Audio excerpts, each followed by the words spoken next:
नमस्कार, सुप्रभात। न्यूज छत्तीसगढ़ में आपका बहुत बहुत स्वागत है। इससे पहले आप छत्तीसगढ़ के कौन से जिले से न्यूज को देख रहे हैं, कमेंट में हमें जरूर बताइए। साथ ही डेली अपडेट रहने के लिए चैनल को सब्सक्राइब जरूर करें। दिल्ली में आज मंगलवार को सीसी उपसमिति की बैठक आ सकती है दूसरी सूची।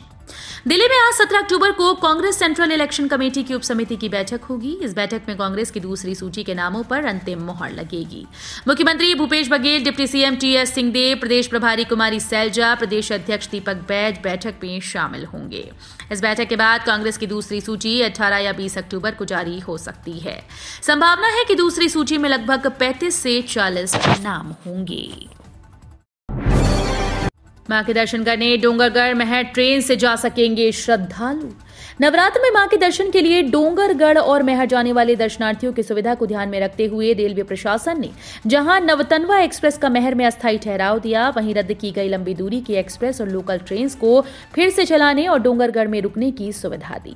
रेलवे के इस फैसले से लाखों श्रद्धालुओं को नवरात्र में डोंगरगढ़ और महर आने जाने में आसानी होगी। जिन रद्द ट्रेन को रविवार से चलाना शुरू कर दिया गया है, उनमें मुख्य रूप से हावड़ा मुंबई रूट की एक्सप्रेस ट्रेन शामिल हैं। 100% मतदान चाहते हैं तो छत्तीसगढ़ में चुनाव की तिथियों पर विचार करे आयोग। आगामी विधानसभा चुनाव को लेकर छत्तीसगढ़ के उप मुख्यमंत्री टीएस सिंहदेव ने कहा कि यदि 100% मतदान चाहते हैं तो तीज त्योहार के समय मतदान की तिथि घोषित की गई है, इस पर विचार करना चाहिए। यदि निर्वाचन आयोग सारी कवायद 100% मतदान के लिए कर रहा है तो इस पर भी विचार होना चाहिए कि छत्तीसगढ़ में 7 नवंबर और 17 नवंबर को होने वाले 2 चरणों के मतदान के समय कई तीज त्योहार पड़ रहे हैं। कार्यकर्ताओं की नाराजगी विधायकों पर पड़ी भारी।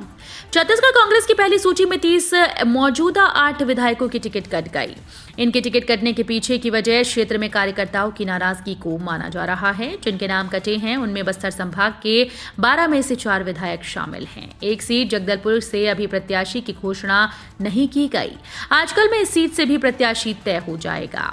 जिन विधायकों को टिकट से हाथ धोना पड़ा उनमें अंतागढ़ से अनूप नाग, कांकेर से शिशुपाल सोरी, चित्रकूट से राजमन बेंजाम शामिल हैं। सीएम के करीबी पटाखा कारोबारी समेत 3 लोगों के घर पर पहुंची ईडी। महादेव बुक सट्टा ऐप से जुड़े हवाला व मनी लॉन्ड्रिंग के मामले की जांच के लिए ईडी की टीम ने सोमवार को शहर में एक साथ कई स्थानों पर दबिश दी। ईडी के अधिकारियों ने मुख्यमंत्री भूपेश बघेल के करीबी व पटाखा कारोबारी सुरेश धिंगानी, सौरभ चंद्राकर के बिजनेस पार्टनर दीपक सावलानी सहित अन्य लोगों के घरों पर जांच के लिए पहुंची। एम्स में 5 करोड़ के घपले की थाने में हुई शिकायत, अमान का पुलिस ने मांगे दस्तावेज। राजधानी के अखिल भारतीय आयुर्विज्ञान संस्थान के वित्त विभाग में 5 करोड़ घपले का मामला अब आमाना का थाने तक पहुंच गया। एम्स प्रबंधन की नामजद शिकायत पर पुलिस ने घपले के सारे दस्तावेज मांगे हैं। एम्स प्रबंधन की ओर से दस्तावेज उपलब्ध कराए जाने के बाद पुलिस अपराध दर्ज करेगी। एम्स ने वित्त विभाग में पदस्थ junior account officer Yogendra Patel के खिलाफ शिकायत सौंप दी। बीमा कंपनी को 15 लाख रुपए ब्याज समेत भुगतान करने का आदेश। छत्तीसगढ़ राज्य उपभोक्ता विवाद प्रतितोष आयोग ने Tata AIG general insurance company limited Mumbai के विरुद्ध पेश प्रकरण में पाया कि ओनर कम ड्राइवर बीमा कवर के अंतर्गत बीमा दावा राशि का भुगतान न कर बीमा कंपनी ने सेवा में कमी की। ऐसे में आयोग ने बीमा कंपनी को ओनर कम ड्राइवर बीमा कवर के लिए 15 लाख रुपए ब्याज समेत भुगतान करने का आदेश दिया है। लाखों रुपए वेतन पाने वाले विधायक की पत्नी के नाम से बना गरीबी रेखा राशन कार्ड। छत्तीसगढ़ मनेन्द्रगढ़ चिरमिरी भरतपुर जिले में लाखों रुपए तनख्वाह पाने वाले विधायक की पत्नी के नाम से गरीबी रेखा राशन कार्ड बना और बाकायदा उस कार्ड पर राशन का उठाव भी हर महीने हो रहा है। प्रदेश की पहली विधानसभा भरतपुर सोनहत विधानसभा से कांग्रेस विधायक गुलाब कमरो की पत्नी लीलावती के नाम पर राशन कार्ड बना, जिसमें परिवार के सदस्य के तौर पर विधायक गुलाब कमरो का भी नाम है।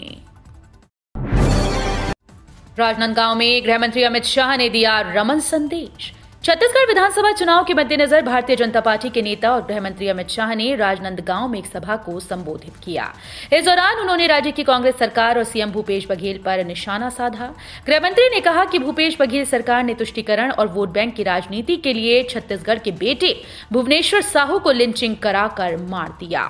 भाजपा ने तय किया है कि हम भुवनेश्वर साहू के हत्यारों को उनके अंजाम तक पहुंचाएंगे। छत्तीसगढ़ में बीजेपी की सूची पर बवाल, पूर्व मंत्री के समर्थकों की जशपुर से उम्मीदवार बदलने की मांग।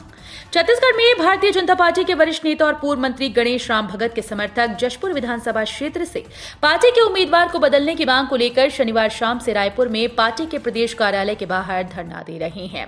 कांग्रेस के विनय कुमार भगत वर्तमान में जशपुर सीट से विधायक हैं। इस सीट पर दूसरे चरण में 17 नवंबर को मतदान होगा। पहले चरण का मतदान 7 नवंबर को, जबकि वोट्स की गिनती 3 दिसंबर को होगी। महिलाओं का पार्टी करती है सम्मान, जीतने वालों को दिया टिकट। भारतीय जनता पार्टी के राज्यसभा सदस्य व अनुसूचित जनजाति मोर्चे के राष्ट्रीय अध्यक्ष समीर उरांव ने कहा कि पार्टी महिलाओं का सदैव सम्मान करती है और प्रदेश में 33% महिलाओं को टिकट दी जा रही है। जिले में सर्वे के बाद जीतने वाले चेहरों को ही टिकट प्रदान किया गया। उन्होंने कहा कि केंद्र की योजनाओं के साथ प्रधानमंत्री नरेंद्र मोदी के द्वारा किए गए कार्यों और कांग्रेस की नाकामियों को जनता के बीच लेकर आ रहे हैं। लगातार 3 बार शहर विधायक रहे जयसिंह को चौथी बार मौका। परिसीमन के बाद अस्तित्व में आई कोरबा विधानसभा में अब 3 बार चुनाव हुए और तीनों बार कांग्रेस के जयसिंह अग्रवाल ने जीत हासिल की। वर्ष 2018 में कांग्रेस के सत्ता में आने पर अग्रवाल को राजस्व मंत्री पद का दायित्व दिया गया और अब एक बार फिर से पार्टी ने उन पर भरोसा जताते हुए चौथी बार टिकट प्रदान कर मैदान में उतार दिया है। उनका मुकाबला भाजपा के पूर्व संसदीय सचिव लखनपाल देवांगन से होगा। जमीन बेचने के नाम पर 61 लाख की ठगी, कारोबारी सहित 3 पर केस दर्ज। जमीन बेचने के नाम पर कारोबारी से 61 लाख रुपए ठग लिए। सौदे के 9 साल बाद भी जमीन की रजिस्ट्री नहीं कराई गई, तब पुलिस में शिकायत की। आमानाका पुलिस ने 2 कारोबारियों और उसकी मां के खिलाफ धोखाधड़ी का अपराध दर्ज किया। आमानाका थाना पुलिस के अनुसार बिलासपुर के सरकंडा निवासी कारोबारी राजकुमार थावरानी ने वर्ष 2014 में टाटीपंद में 0.420 हेक्टेयर जमीन नवल किशोर अग्रवाल, शिव कुमार अग्रवाल और उनकी मां प्यारी अग्रवाल से खरीदी थी। मध्य प्रदेश, छत्तीसगढ़ और राजस्थान में बीजेपी कांग्रेस के बीच कितना फासला। मध्य प्रदेश, राजस्थान और छत्तीसगढ़ समेत 5 राज्यों में अगले महीने विधानसभा चुनाव होने हैं। इन चुनाव को लोकसभा चुनाव 2024 से पहले सेमीफाइनल के रूप में देखा जा रहा है। कुछ एक जगहों पर चुनाव की तारीखें अलग अलग हैं, लेकिन मतगणना एक ही दिन यानी 3 दिसंबर को होगी। निर्वाचन आयोग के मुताबिक राजस्थान में 25 नवंबर, मध्य प्रदेश में 17 नवंबर और छत्तीसगढ़ में 7 और 17 नवंबर को 2 चरणों में मतदान होगा। जगदलपुर विधानसभा सीट पर दावेदार के नाम को लेकर फाइनल बैठक।